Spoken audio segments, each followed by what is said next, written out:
식목일을 맞이하여 이 정원에 대한 책을 하였습니다. 식목일이 아니라도 꼭 읽어보셨으면 하는 정말 좋은 책이세요. 이 책은 그 영국의 정신과 의사이신 분이 쓰신 거세요. 그리고 남편이 정원 디자이너시고 하다 보니까 오히려 훨씬 더 풍부한 이야기를 해줄 수 있었던 것 같고, 이분 또한 당연히 살면서 우울이나 큰 외상이나 그런 것들을 겪었던 경험을 같이 써줘서 훨씬 더 좋았던 것 같습니다. 우리가 보통 프로이드 그러면 너무 복잡한 책만 쓰고 프로이드 내가 그 책 읽어야 되나? 막 이렇게 하는데, 정말 프로이드의 또 다른 면, 꽃을 사랑하는 어떤 인간적인 프로이드에 대한 이야기가 많이 나와서 이 책을 읽고 나면 전혀 다르게도 프로이드 책을 정말 읽어보고 싶다, 이렇게 매력적인 사람이었나? 이런 생각이 드는 그런 마음이었던 것 같습니다. 그래서 식물이 우리한테 어떻게 위안을 주는지에 대해서 알려주고 있고요. 이 책의 부제는 흙 묻은 손이 마음을 어루만진다 하는 건데요. 이 영어 원제목이 저는 훨씬 더 좋은 것 같아요. 한글의 책은 정원의 쓸모, 요즘에 이 쓸모 시리즈가 책이 잘 팔리고 있기 때문에 그런 시류를 탄 것 같은데, 실제로 이 책의 오리지널 원 제목은 The Well Gardened Mind예요. 그래서 잘 가드닝된 내 마음, 이런 뜻이라서 원제목이 훨씬 더 이 책의 본래 뜻에 잘 맞는 것 같다라는 생각을 했습니다. 그래서 책을 이렇게 읽고 나시면 나의 마음이 잘 정원처럼 가꾸어지는 그런 느낌이 들게 하는 책이라고 저는 생각하고 이 책을 이제 여러분과 함께 하고자 합니다. 여기에 정말 많은 얘기가 있고 13장으로 되어 있는데 다 하나하나가 중복되면서도 또 각각의 얘기가 따로 있어요. 그래서 이렇게 읽어보면 굉장히 좋을 것 같습니다. 맨 처음에는 사람들의 이제 관심도 불러일으키고, 또 이 작가의 할아버지가 1차 세계대전에 이제 잠수함 승조원으로 아주 열정적으로 갔었는데, 거기서 이제 터키의 강제 수용소에서 있다가 어마무시한 그 강제 노역을 하시고 여러 번의 탈출을 거쳐서 6,500km를 정말 걸어서 집에 도착해서 어떻게 그 할아버지가 극복했었는지 하는 이야기로 시작하고 있습니다. 도저히 상상할 수 없는 그런 모진 고초를 겪고 돌아온 할아버지가 몸무게도 40kg밖에 안 되고 머리카락도 하나도 다 없어지고, 이런 사람이 돌아왔을 때 약혼녀가 정말로 정성을 다해서 조금씩 회복시킴으로써 육체는 이제 서서히 됐지만, 사실 그 정신이 회복되는 것은 우리 육체가 회복되는 것보다 훨씬 더 오랜 시간이 걸리기 때문에 육체의 회복을 넘어서 정신의 회복을 어떻게 했는가 하는 것에 대해서 이 책 전체에서 또 얘기하고 계세요.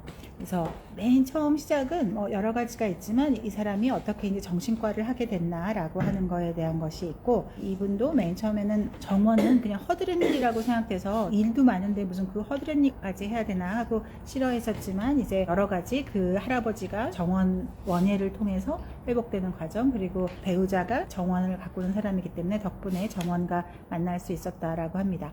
그래서 맨 처음에 이제 26페이지에 보면 정원의 회복력이라고 하는 거는 고대로부터 됐었고, 최근에는 이제 윌리엄 워즈워드 같은 사람이 사실은 정신분석의 선구자라고 할 수가 있는데, 이럴 때 원예가 우리 상식에 대한 큰 대응이 된다라고 하고, 시의 본질이라고 하는 것은 고요 속에 돌아본 감정이라고 표현했습니다. 그래서 우리가 상실이라고 하는 게 나하고 관계없는 일이라고 생각할 수도 있지만, 실제로 상실을 겪지 않는 사람은 하나도 없고, 그게 사람에 대한 상실, 사랑에 대한 상실, 그리고 돈에 대한 상실, 명예에 대한 상실, 그 상실로부터 우리가 어떻게 다시 나의 본래의 모습을 찾을 수 있을까 하는 겁니다. 그래서 자연이 병을 치료해주게 도와줄 수 있다라고 하는 것을 이제 이 책을 통해서 알려주고, 그래 좋은 얘기인지 알겠는데 그래서 나보고 어떡하라고, 그리고 좋지만 조금 좋겠지, 그게 그렇게 중요하게 좋겠어? 라고 이렇게 반대할 사람들이 많기 때문에 거기에 대해서 아주 이론적으로 심리학적인 거, 정신과적인 거, 그리고 뇌과학적인 거, 아주 여러 가지를 통해서 그거를 설명하고 있습니다. 그래서 어떻게 우리가 살면서 그 상실을 회복하고 그 애도를 지나서 하는 거, 우리가 보통은 어떤 사람이 슬퍼하고 있으면 좀 이제 그만 좀 하지, 힘내, 이렇게 하는데, 이 애도라고 하는 것이 사실은 생명 주기의 일부라고 하는 거. 그래서 어찌 보면 우리가 겨울이 꼭 필요하듯이 반드시 이 애도라는 것도 꼭 필요하고, 하지만 다시 봄이 반드시 오듯이 상실로부터 살아나야 된다라고 하는 겁니다. 그래서 재미있는 동화도 처음에 보여주고 있는데요. 34페이지에서 보면 옛날 모든 동화에서 전형적으로 나오듯이 이 왕이 공주에 대한 구원절을 하면서 굉장히 미션 임파서블을 항상 주잖아요. 근데 이 왕은 세상에 누구도 본 적이 없는 아주 특별한 것을 가져오라고 이제 선포를 했어요. 근데 사람들이 아무리 귀한 다이아몬드를 갖고 오든 아무리 희귀한 것을 봐도 당연히 먼저 본 사람이 있는 거예요. 그거를 갖고 온 사람이 있으니까. 근데 그때 공주를 남몰래 사랑했던 이 정원사의 아들이 호도 하나를 왕에게 바친 거예요. 그래서 호도 껍질을 열면 이전까지 누구도 본 적이 없는 것을 보게 되시리라 라고 했는데, 왕도 약속을 지켜야 되기 때문에 모든 동화가 그렇듯이 가난한 사람이 부자가 되고 연인이 사랑을 이루는 그런 동화 같은 일이 벌어졌다라고 하면서 이 자연에 얽힌 재미있는 이야기들을 많이 하고 있습니다. 또 이 책의 재미있는 것이 중간중간에 우리가 했던 찰스 디킨스의 위대한 유산, 그리고 볼테르의 캉디드, 파우스트, 우리가 했던 책들이 많이 나오거든요. 황금가지, 이거를 찾아보는 재미도 굉장히 있었습니다. 2장으로 가면 녹색 자연이라고 하는 것이 우리한테 얼마나 중요한가라고 하는 건데, 보통 여기서 되게 가슴 아픈 게 불행에 습관화된 사람이 많잖아요. 그래서 나는 이제 쓸모없는 사람이라고 자존감이 낮은 사람들은 자기 자체에 대해서 자기가 이미 자기의 모습을 세팅하고 있기 때문에 희망을 키우지 않는 편이 안전하다. 38페이지에. 그래서 실망이 더 큰 고통을 주기 때문에 희망을 키우지 않는 편이 안전하다고 하는 것이 실망에 대한 두려움, 그런 것인데, 그런 걸 극복할 때 정말로 꽃을 보고 있으면 내가 좋은 사람이라는 느낌을 받는 시간이 된다라고 하는 겁니다. 원예는 허드렛 일이 아니라 정말로 창조적인 시간이고, 자기 죄책감 그리고 자기 비하감 이런 것들에서 자기 존중감을 되찾는 아주 중요한 역할을 하고 있다고 합니다. 그리고 지금만 된 게 아니라 옛날에 이제 11세기에 이런 수도원에서의 치유 정원 얘기도 나오게 되고요. 우리가 보통 성직자들도 사실은 힘든 순간들이 있을 거잖아요. 근데 그 성직자들은 자기가 파괴되는 그런 시간에 어떻게 했나 하는 신부님의 이야기가 나오는데, 그것도 굉장히 좋습니다. 우리 영혼과 자연이 서로 같이 상호간에 성장을 해야 되는 것이고, 이것이 에너지를 서로 교환하는 것이다 라고 해서 비리디타스 또 아리디타스라고 하는 용어가 나오거든요. 그래서 이런 용어를 설명해 주는 것도 되게 재밌으세요. 정서적으로 우리가 발전해 가는 것이 굉장히 중요하다라고 하고, 최근에 많이 말하고 있는 뇌 가소성이라고 하는 것도 47페이지에서 얘기하고 있습니다. 그래서 어렸을 때만 된다고 생각했었는데, 최근에는 이제 48페이지에 보면 이 미세교세포라고 하는 것이 있어서 내가 어떤 것을 하느냐에 따라서 나이가 많아도 이게 점점 더 많아지면 얼마든지 우리 뇌는 나이가 많아도 계속 바뀔 수 있다라고 하는 것. 수백만 년 동안 이 사바나에서 그 소원의 동물로 살았었기 때문에 거기에 이제 입각해서 우리를 서로 이해해야 된다라고 하는 겁니다. 그리고 사랑의 호르몬인 옥시토신, 또 베타 엔돌핀 이런 얘기들도 굉장히 많이 있어서 요즘에 뇌과학에 대해서 관심 있는 사람들도 이렇게 보시면 좋을 것 같아요. 새로운 단어들을 많이 소개해주고 계시는데 52페이지에 보면 리트리트라고 해서 어찌 보면 이제 안식처에 대한 개념을 하고 있고요. 또 녹색 돌봄이라고 하는 단어도 소개해주고 있습니다. 그래서 실험에서 10주 동안 그냥 행동인지 치료를 받게 하는 한 집단, 또 한 집단에서는 원예 활동을 참여하게 했던 집단, 무작위로 두 그룹을 나눠서 했었는데 10주 뒤에 치료 결과가 성격이 달랐다. 그래서 아무리 좋은 인지 행동 치료를 받아도 54페이지에 원예 활동을 했던 사람들이 훨씬 더 효과가 좋았다고 하는 것을 보여주고 있으세요. 지난번에 했던 그 찰스 디킨스의 위대한 유산도 보면 미스 해비섬이 이제 자기 사랑을 잃고 나서 그 집의 모든 불을 끄고 모두 다 이 암막 커튼을 쳐서 그 집으로 오는 모든 햇빛을 차단하잖아요. 그래서 그렇게 되면 거기에 있는 모든 것들이 살아있는 것이 아니라 이제 부패가 일어나기 때문에 모든 것을 다 파괴시켜 버릴 수밖에 없는데, 이 소설의 맨 마지막에서 핍과 에스텔라가 이제 끝날 때 맨 마지막 문장에 폐허의 낮은 흙더미들이 초록색으로 번지는 모습을 본다라고 하는 것에서 우리가 이 책이 결국 비극이 아니라 뭔가 좋은 징후가 있을 거라는 것에 대한 신호를 보내주고 있다고 분석하고 있습니다.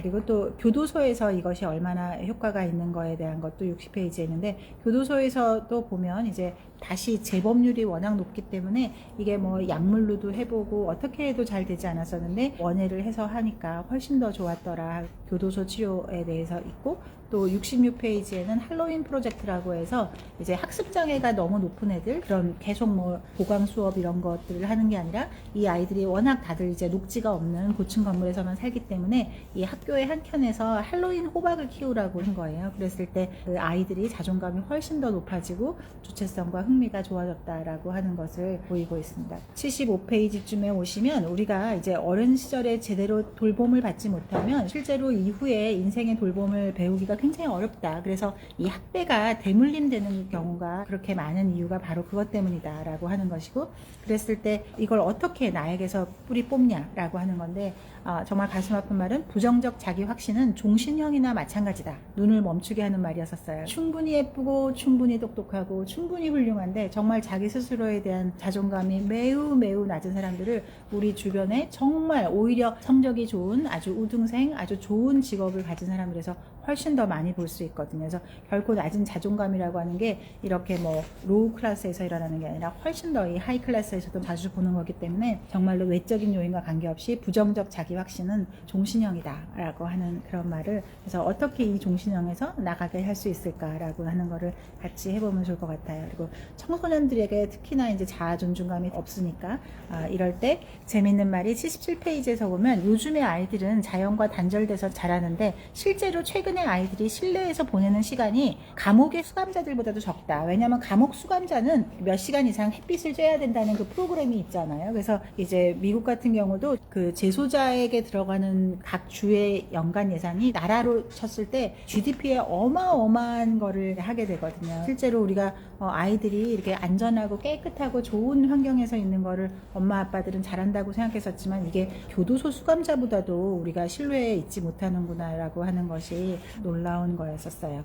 이 위니콧이라고 하는 사람이 많은 연구를 했는데 여기서 아이들이 비행 청소년이 되는 거를 이제 나쁘게 생각하지 말고 이거는 희망의 신호다라고 해서 78페이지에 있는데, 하여간 아이들이 아직 방법을 찾아내지 못했을 뿐이지 내가 뭔가 아직도 인정받고 싶은 소망을 버리지 않은 상태이기 때문에 아이들이 막 문제를 일으킬 때 그거를 나쁘게 볼 필요가 없다라고 하는 것입니다. 그리고 93페이지에 보면 피난처와 레퓨지가 정말로 달라야 된다. 근데 보통 사람들은 리트릿이라고 해서 피해버리거든요. 그래서 그거는 피난처가 되고, 안식처는 그게 아니고 어디 들어가서 충분히 휴식을 취해서 다시 나올 수 있는 그런 안식처가 제공돼야 되는데, 우리가 피난처와 안식처를 잘 구별해서 활용하면 좋은 효과를 낼 수 있다라고 하는 거고, 95페이지에도 아주 재밌는 것들이 있는데 이 토양 속에 있는 박테리아가 세로토닌 수치를 높일 수 있다는 것이 이제 과학적으로 증명돼서 이 M 박해라고 하는 것인데, 그래서 이 가드닝 하시는 분들의 장속 세균이 일반인들보다 훨씬 더 좋다라고 이렇게 하고 있습니다. 그래서 161페이지에 보면 우리 뭐 허브집 가면은 그냥 약장사 같이 뭐 해도 좋다고 하는데, 161페이지에 보면 라벤더가 세로토닌 수치를 높이고, 로즈마리가 도파민과 아세틸콜린 수치를 높이고, 또 감귤류꽃에서는 세로토닌과 도파민 효과가 결합되어서 기분이 좋아지고, 또 장미향은 아드레날린 수치를 훨씬 더 줄이게 되고, 또 내인성 아편 성분을 훨씬 더 줄여주게 돼서 실제로 평온감을 준다라고 해서, 이 보통 그냥 말로만 듣던 이런 것들이 과학적으로 어떤 화학 물질이 작용하는가에 대한 것이 있습니다. 프로이드에 대한 얘기가 굉장히 많이 나오는데요. 이렇게 164페이지도 보면 꿈의 해석 곳곳에서 이제 시클라멘이나 튤립, 장미, 벚꽃, 카네이션, 제비꽃 이런 책 얘기가 많이 나온다. 그래서 사실 그 꿈의 해석 읽고 싶지 않은 책이었었는데 정말로 이 책을 보다 보면 이거 한번 도전해볼까? 이런 생각이 듭니다. 그리고 이제 170페이지에 보면 바이오필리아라는 개념이 있는데요. 그래서 프로이드도 이 에로스 개념을 어떤 생명력이라고 이렇게 봤던 것처럼 바이오필리아, 이 삶을 사랑하는 거, 이게 네크로필리아, 죽음을 사랑하는 거하고 이제 서로 대조되게 되는데, 그래서 이 바이오필리아 개념이 최근에 환경심리학하고 굉장히 중요하다라고 하는 거, 그리고 우리의 뒤에는 관계기관이다, 사람과의 관계를 쌓게 하는 그런 기관이다라고 하는 겁니다. 그 다음 얘기 많이 나오는 게 융에 대한 얘기도 나오는데요. 그래서 181페이지에 보면 중간에 융이 우리 모두에게는 영혼을 위한 영양분이 필요하다라고 해서, 우리가 보통 이제 과장된 자존감, 열등감은 사실 다 비슷한 거다라고 해서 우리 인간 존재는 땅에 뿌리 내려야 된다라고 하고 있습니다. 그리고 여기 인크레더블 에더블 운동이라고 해서 원예 활동으로 사람들을 어떻게 치료해 갔는지 하는 이야기가 있고요. 꼭 이분은 의사라기보다 굉장히 문학을, 영문학 같은 거를 중간에 아마 하시다가 의사로 전향하신 것 같은데, 그래서 책이 그냥 이렇게 과학책이라기보다는 문학적인 이런 표현들이 많아서, 인크레더블 에더블이라고 하는 것은 협력이라는 힘과 그리고 친절이라는 화폐로 사람들에게 힘을 준다라고 하는 표현도 있습니다. 그리고 이제 186페이지 전 세계적으로 지금 제일 문제가 되는 외로움이라는 질병. 그래서 우리가 뭐 우울증 뭐 이렇게 얘기하지만 사실 우울증의 모든 거에는 그거보다 훨씬 더 큰 카테고리로 이 외로움이라고 하는 것을 볼 수가 있고, 또 외로움이라고 하는 것이 결국 고립이라는 것도 있기 때문에 현대 생활의 모든 위기는 소속감의 위기로부터 된다라고 해서, 외로움 그리고 고립을 어떻게 없앨 수 있나 해서 흙과 함께하는 것이 훨씬 더 유대감이 높은 공동체를 만들 수 있다. 있다라고 하고 있습니다. 그리고 음식 나누기의 중요성에 대해서도 얘기하고 있는데요. 199페이지에 보면 우리 옛날에 그 응답하라 1984에서 보면 계속 옆집에서 그 반찬들을 서로 주면서 끊이지 않는 것들을 보고 있는데, 이게 사실 우리나라 사람들은 굉장히 나눔의 그런 게 있었어라고 하는데, 세상을 알면 알수록 어느 문화권에서나 이 음식 접시를 서로 돌리고 빈 접시를 안 주고 새로운 음식을 돌리는 게 어느 문화권에서나 사실 똑같거든요. 그래서 음식 나누기는 인간됨의 그 중심에 있다. 그래서 우리가 음식이라고 하는 것이 사람들의 가장 위대한 연결고리가 되는 것이고, 이럴 때 우리가 이 음식을 통해서 서로 유대감을 가질 수 있는가 하는데, 결국 우리가 텃밭이라고 하는 것이 이것저것 내가 먹을 것을 만들면서 그거를 남에게, 내 거를 내가 만들 수도 있고 또 남에게 줄 수도 있는 그런 것들이 얼마나 중요한가라고 하고 있습니다. 그리고 이 앞에 보면 그런 게 있는데, 뭐 정원이 먼저냐 종교의식이 먼저냐 그리고 농작물 경작이 먼저냐 하는 거에서 이분이 고찰을 통해서 내린 결론은 가드닝이 먼저였다라고 하는 거죠. 그러니까 경작은 아무래도 옛날에 이제 노예 신분에서 하는 걸로 사람들이 생각을 했었고, 하지만 이제 사제라고 하는 거는 훨씬 더 높은 계급인데, 그 사제 계급에서도 이 가드닝은 굉장히 중요했었다는 거죠. 그리고 가드닝이나 경작을 처음에 하려고 했던 게 아니라 쓰레기 더미 안에 온갖 씨앗들이 막 이렇게 됐는데, 그 쓰레기 더미에서 잘 자라는 그런 꽃, 어떤 작물들이 결국 최초의 작물로 지금 다 이렇게 검증이 된다라고 하는 거라서,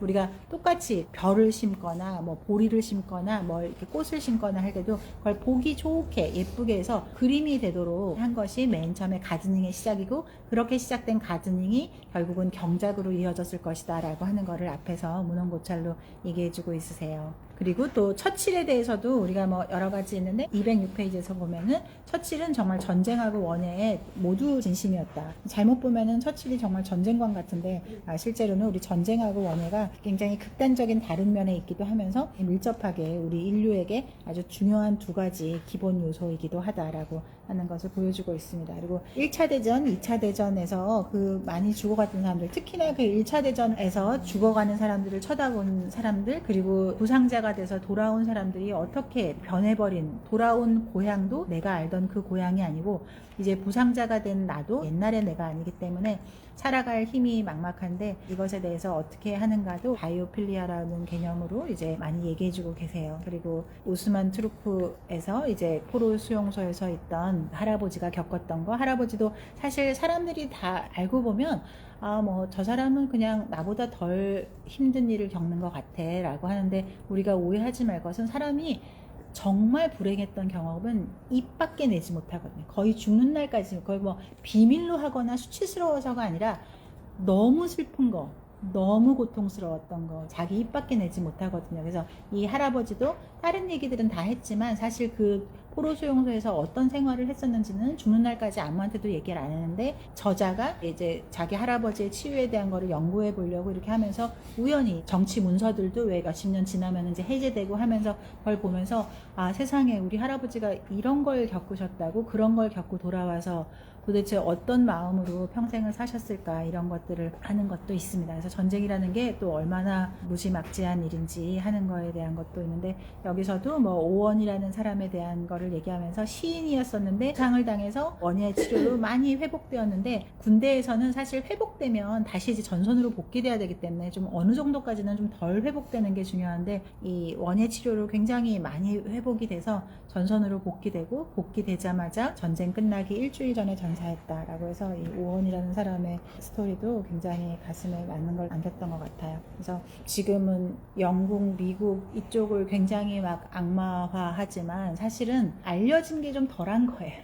그 반대쪽은 훨씬 더한 스토리가 있는데, 저는 오히려 덜 알려지니까 사실 잘 모르고, 투명하게 모든 문서가 공개된 것들을 보고 우리가 악마적이라고 하지만 사실은 그보다 더한 것들이 우리 인류에는 어느 나라고 할 거 없이 다 있는 거. 그래서 그런 것도 세계를 좀 더 객관적으로 보는 그런 시선도 필요하다 하는 생각을 했습니다. 독일의 포로 수용소에 대한 거를 이제 가시철망 증후군이라고 해서 그 사람들이 나중에 어떻게 이 애착을 다시 이제 재생시킬 수 있는지, 농업이 굉장히 건강이 좋았다고 하는 거, 그리고 우리가 10장에서 인생의 마지막 계절에서는 이제 죽음을 어떻게 받아들일 것인가라고 하는 것에서 죽음을 굉장히 이제 특별하게 생각하는데, 몽테뉴 이야기가 많이 나오면서 죽음을 이렇게 막 맞서서 싸워야 되는 적으로 생각하지 말고 그냥 일상적인 일이라고 생각하면 훨씬 더 쉽다라고 하는 거. 그리고 어떻게 죽을 것이냐, 어떻게 잘 죽을 것이냐에 대해서 많은 이야기가 또 있습니다. 그래서 이 아름다움 속에서 죽기, 이런 이야기도 있고 정말 재미있는 이야기가 많이 있으세요. 그리고 11장의 이 가든 타임에서는 이제 직업적으로 우리 번아웃 된 사람들 굉장히 많잖아요. 그래서 번아웃이 된 사람들에서 어떻게 이런 분할 농장을 통해서 사람들이 다시 회복해 갔는지라고 하는 겁니다.